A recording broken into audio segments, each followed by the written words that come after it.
Ruby Rosli berasal dari keluarga sederhana. Ayahnya bekerja dengan penghasilan pas-pasan, sementara ibunya berjualan nasi lemak di depan sebuah sekolah. Awalnya, warung kecil itu tidak terlalu ramai. Namun, setelah banyak orang mengetahui bahwa nasi lemak buatan ibunya sangat enak, pembeli mulai berdatangan hampir setiap hari. Di lokasi itu sendiri hanya ada 2-3 pedagang lain. Warung ibunya bukan warung permanen, melainkan hanya sebuah booth kecil di pinggir jalan. Meski begitu, pembeli terus datang dan langsung membungkus nasi lemak untuk dibawa pulang. Setiap hari, nasi lemak buatan ibunya ini hampir selalu habis. Kalaupun tersisa, jumlahnya sangat sedikit. Ibu Ruby Rosli mulai berjualan sejak Ruby Rosli masih duduk di bangku kelas 1 SMA. Namun, saat Ruby Rosli menginjak kelas 3 SMA, kejadian aneh mulai terjadi. Suatu hari, teman-teman Ruby Rosli mengatakan bahwa booth nasi lemak ibunya terlihat tutup dan gak ada orang yang menjaga.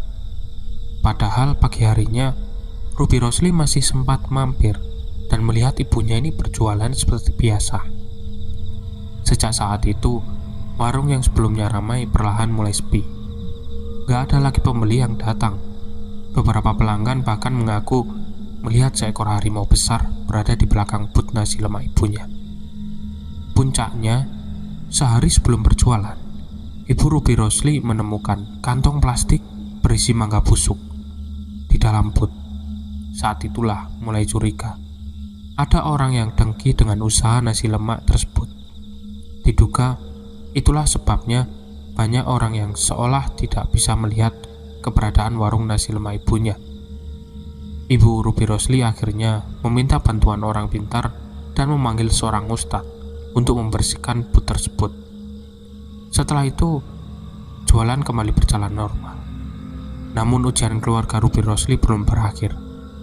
Ayahnya kehilangan pekerjaan. Adiknya masih harus bersekolah. Sementara Ruby Rosli sendiri sudah masuk perguruan tinggi. Di awal tahun 2017, seorang teman ayahnya memberi kesempatan untuk berjualan di depan kantor KBC Kelantan.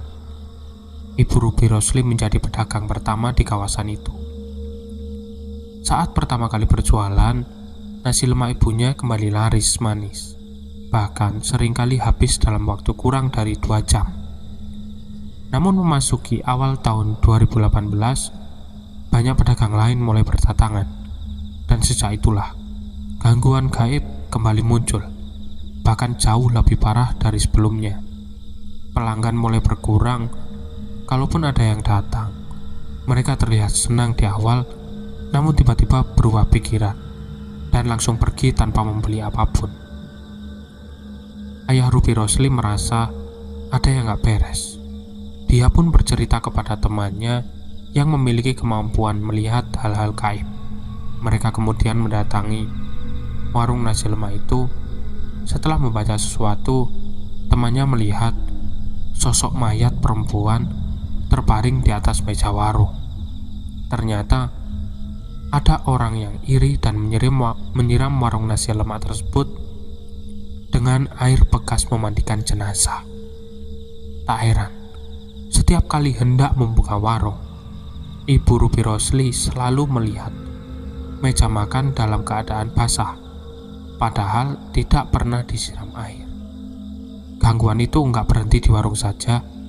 Di rumah pun kejadian aneh mulai terjadi. Ayah Ruby Rosli sering sakit-sakitan. Ibunya merasakan gatal aneh di kaki saat sedang memasak.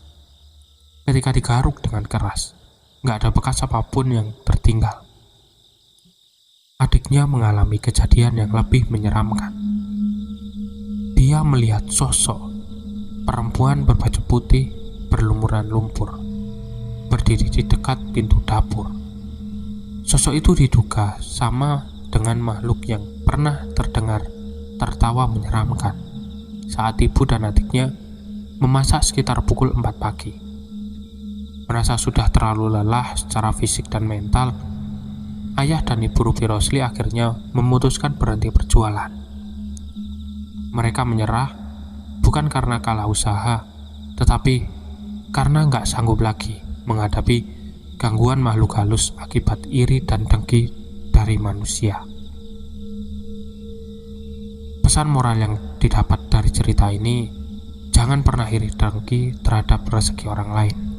Allah telah membagikan rezeki kepada setiap hambanya dengan adil. Jika kita disakiti, bersabarlah. Jangan membalas kejahatan dengan kejahatan, karena itulah yang diinginkan setan. Oke, cukup sampai sini ceritanya.